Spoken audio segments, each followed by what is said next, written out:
Let me do this first for real quick. Let me put this thing up on the screen here and look at number 8. Okay, just number 8. Oh my God. That Terrible I handwriting. Look at that that. I believe is the very first sign-up sheet for your very first open mic on your very first stage. Oh, really? I Oh my believe that's what God. that is. Dude, Chris Delmhorst and Rob. Uh-huh. Isn't Oh that something? my God. Isn't that funny? It sure is. Folks, Laurie McKenna is joining us here right about now, and we have been at least 20 years since we've had a chance to say hi. So, wow, what a cool thing. So it's the coolest thing ever. And you know what? I wish I was better at keeping track of every moment back then, because even just hearing whenever I see your name or hear your name or think of the coffee house, it's like I know it was stuff I just didn't know. I just didn't know what I was doing. I had no idea. I mean, we hear a lot of folks like once every 10 years someone would come through, or once every 5 or 6 years, and you go, wow, that person's got something. There's something to watch there.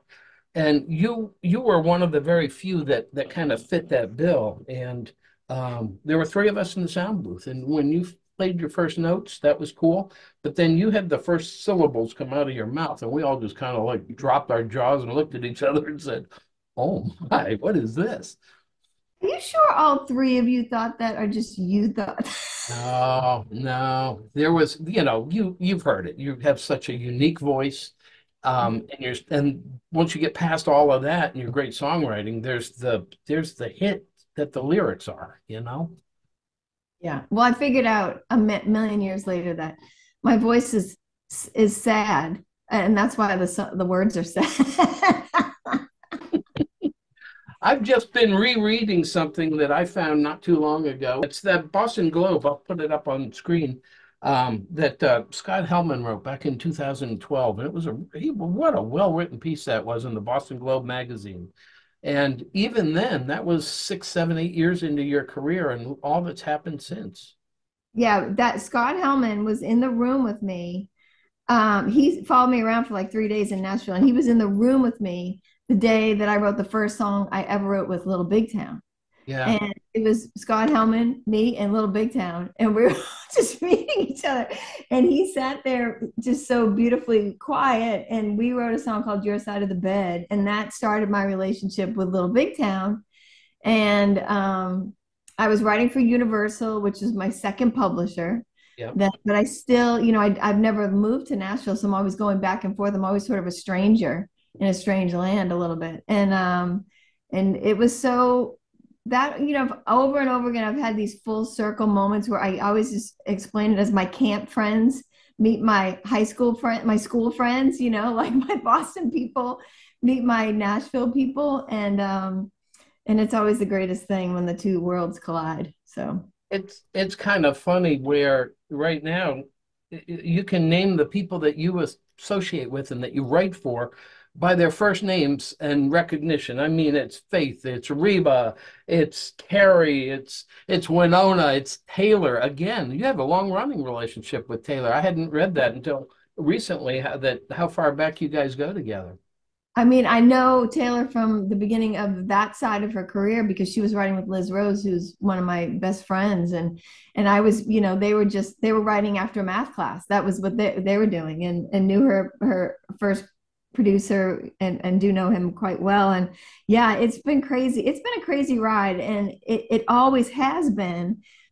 And Robert, I just have to say that I don't know if I ever would have left my kitchen if not for you. I swear to this day that is still so true. I mean, it could be that there was another Robert Haig down the road, but there wasn't one in that moment until there was you. And the reason I went to the old Vienna Coffee House was because I knew that that was a place where, first of all, national touring artists were coming by there, to do their shows, but they were also featuring at the open mic. So I knew that the open mic was important. Well, my brother told me it was important because of that. Right? And my sister-in-law Andrea famously like threw me in her minivan and said, "You're going." And we're walking up those stairs. I don't care how scared you are, you know? And when I think of the Kaffeehaus, I think of how much first of all, I think of how much I was standing around that I didn't understand the greatness of, all the people. When I look at old pictures, all the people that were always standing in that room, yourself included, that are just incredible artists and craftsmen and women. And but I also think that I think of the staircase, because it was so, as hard as it was going up it, I don't know if you remember this, the first time I was there, you followed me down, and I turned around and you were standing there and you said you should come back. And I if you didn't remember. say that to me, I don't know. I might be working at Target. I don't know. I don't know. I got busy for a minute and I turned around and I didn't see your group, your family wasn't there anymore. I said, "Wait a minute, where'd she go?" They said, "Oh, she just went downstairs." And I ran down. I think I caught you literally as the car was pulling out of the drive from the front of the building. And I just said, "Look, I don't know if you know what just happened up there, but there was something that you got to come back and play, please." And I came back a month later and I figured you wouldn't remember me. And you said, "Oh, there you are." I did. That's something, man. So, uh, so the old Vienna's having this little gathering and this little get together, and it's bringing together, we hope, a lot of the folks that you've crossed paths with from that very stage. Do you have any remembrances of the old Vienna, like back in the green room, or folks that you've met that have become really lasting relationships? I mean, that's what, when you just showed that list, I can't believe Chris is on there, Chris Delmores, who I wouldn't have known, certainly at the time. But aside from the fact that I'm 2 years older than her, we share a birthday and we also share so many things. I don't remember a lot of, I think that I don't remember a lot of the green room experiences or the waiting side stage until it was your turn to go on experiences, because I was literally petrified. That first Yeah. night, I remember I sang just something about smiling. If I could see you smile, and I forget what else I would have played, but I know that we have a cassette of it, and I am like literally my teeth are chattering. I'm so scared, and I knew I was so out of my league, Mhm. and I knew it, but I'm maybe I'm comfortable being out of my league. I don't know. It might be because I'm the youngest of six kids. I have no idea, but I was like dumb enough to try it. You know what I mean? Like literally, and the fact that anybody saw anything in me then is remarkable in itself. But I think that that's where I learned that this community, and I think that's true to this day. This community that we have here, I don't know if there's another one even close to the nurturing environment of it, the loving environment. I have no competition in me at all, like none. And I don't want to I don't want to compete with anybody. I don't want to make anybody upset by me being around. And I will just go in the next room. And this, if the community wasn't as loving and nurturing as it was, somebody above you was always going to turn around and say, "Do you need a capo? What is that? Do you need to, like, do you have a trainer?" And I found those people there, like Chris was, all these people, they're always several steps ahead of me. Mary Gaucher was always just out of reach, but she was turning around to like give me her fingers. You know what I mean? Yeah. It's, get up here. What are you doing back there? Mary Gaucher played a real big part in getting you in front of the ears of some great folks. Tell us that story. Yeah. So Mary and I met Mary at open mics. I would show up and put my name on the list, and she would be the feature. And now, although, especially with Oviana, every age group was in that room. I mean, every age group is in that room. There was other environments where it wasn't really that way, and it would mostly be young people, and then it would be me and Mary. And we kind of both always stuck out like sore thumbs, because I was probably 10 years older than all these kids coming up, and Mary's a couple of years above me, and the two of us would just sort of stick out like sore thumbs, and maybe in that way kind of stick together. But she always was ahead of me and moved to Nashville and gave my record Bittertown, which I never would have made if not for Seth Conley and you telling me save some money and work with this guy and make a record. Yeah. And I made a record called Bitter Town, and Mary brought it to a publisher in Nashville.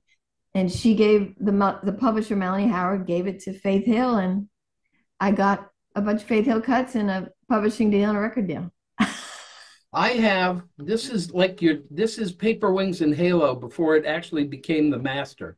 So things you keep, I guess, but man, fun stuff. I got to tell you a fun story. In 2006, I got married to a wonderful Mary Ellen, and she and I went on a honeymoon cruise, and we came back to Tampa from where the cruise left, and it was 2006, and just turned on the TV while waiting to do something, whatever we were going to do that night.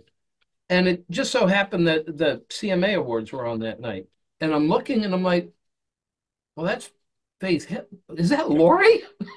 Oh my God. She's on stage with Faith Hill on the CMAs. Crazy. So crazy. It's pure wildness. It's just like everything and the way I always explain it, because I have more confidence now. I'm 55 years old. Like, God help me, but I never believed any of it. When you came down those stairs and said you should come back, I'm like, that guy's gotta be crazy. You know what I mean? Like, it's like I just never believed it, but something in me believed it enough to keep sticking my neck out. And then somebody always met me. Something always met me. And it's true to this day. I think, like, I have two kids that are songwriters, and I say, we wanted music in our lives. We write songs every day. So we are successful in music. And anything else, the business side of it and all those other things, that's the music business, and that is different. But if you can find a way that music is part of your life, as much as it is ours, we are successful in music. And there's just no way around it. That's so cool to hear. I mean, I remember seeing the kids. I had the honor of sitting at that famous kitchen table of yours once, and seeing some of the kids running around at the time. So they're doing music and they're part of this? Two of them are writers. My son Brian, my oldest one, who you would have known the best, and he came with me to every gig I did for the first 10 years practically. He's way better and more musical than I am. And then my third oldest, Christopher, they both live in Nashville. Chris has a publishing deal, and they are, writing songs every day and living the dream. So congratulations. That's wonderful. That's really rich. That's just something. Yeah. And they came up, Brian and Chris were in a band called Teen Ender for years in Boston. And I watched this community, the community here. I know the Nashville community, and I know this community, and the community here to this day, from what I can tell, and just sitting in rooms, that try to be as cool as Passim and Vienna and get close. These beautiful rooms that people like yourself and the people that run those rooms and make the energy in those rooms. It's a beautiful community, a beautiful community.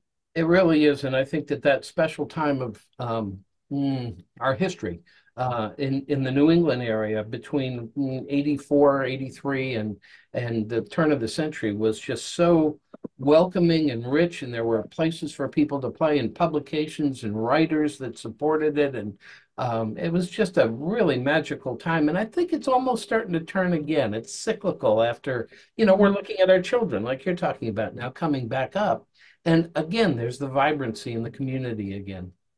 Yeah, that's good to hear that because there's so much of this job. There's so much in writing songs and then presenting them to an audience to see if they're okay. There's so much to that's lonely in that way.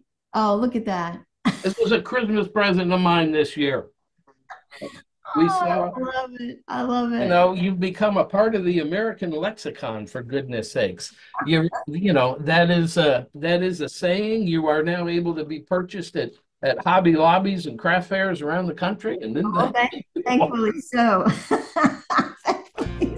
Hey, this is Laurie McKenna, and I'm here talking to Robert about the old Vienna Coffeehaus. I hope you join us for the concert August 17th in Hopkinton, and all the information is below. There he is, an angel says a 5-year-old